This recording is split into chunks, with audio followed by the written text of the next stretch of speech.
ಇಂದು ಹರಿಹರದಲ್ಲಿ ಅಖಿಲ ಭಾರತೀಯ ವಿದ್ಯಾರ್ಥಿ ಪರಿಷತ್ನಿಂದ ಭಾರೀ ಪ್ರತಿಭಟನೆ.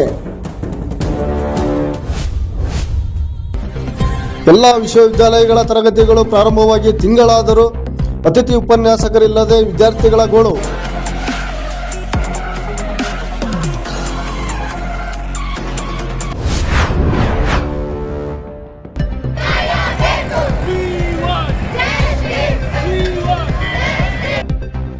ಇಂದು ಹರಿಹರ ನಗರದಲ್ಲಿ ಅಖಿಲ ಭಾರತೀಯ ವಿದ್ಯಾರ್ಥಿ ಪರಿಷತ್ ಕರ್ನಾಟಕ ಒಕ್ಕೂಟದಿಂದ 25-26ನೇ ಸಾಲಿನಲ್ಲಿ ಕರ್ನಾಟಕ ರಾಜ್ಯದ ಸರ್ಕಾರಿ ಪ್ರಥಮ ದರ್ಜೆ ಕಾಲೇಜುಗಳಲ್ಲಿ ಬರುವ ಕಾಯಂ ಉಪನ್ಯಾಸಕರ ಹಾಗೂ ಅತಿಥಿ ಉಪನ್ಯಾಸಕರ ನೇಮಕಾತಿಗೆ ಒತ್ತಾಯಿಸಿ ಬೃಹತ್ ಪ್ರತಿಭಟನೆ ರ್ಯಾಲಿಯ ಮೂಲಕ ತಹಸೀಲ್ದಾರ್ ಅವರಿಗೆ ಮನವಿ ಸಲ್ಲಿಸಲಾಯಿತು.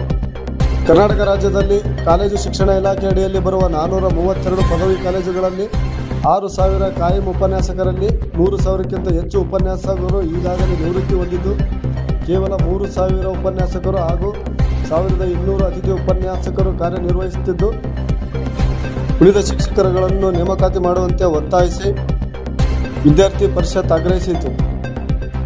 ತರಗತಿಗಳು ಪ್ರಾರಂಭವಾಗಿ ತಿಂಗಳಾದರೂ ಉಪನ್ಯಾಸಕರ ಕೊರತೆ ಹೆಚ್ಚಾಗಿದ್ದು, ವಿದ್ಯಾರ್ಥಿಗಳು ಶಿಕ್ಷಣದಿಂದ ವಂಚಿತರಾಗುತ್ತಿದ್ದಾರೆ.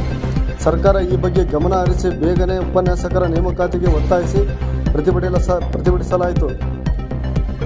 ಈ ಒಂದು ಪ್ರತಿಭಟನೆಯಲ್ಲಿ ಅಖಿಲ ಭಾರತೀಯ ವಿದ್ಯಾರ್ಥಿ ಪರಿಷತ್ ಕರ್ನಾಟಕ ಒಕ್ಕೂಟದ ಕಾರ್ಯದರ್ಶಿಗಳು ಹಾಗೂ ಎಲ್ಲ ಕಾಲೇಜಿನ ವಿದ್ಯಾರ್ಥಿಗಳು ಉಪಸ್ಥಿತರಿದ್ದರು.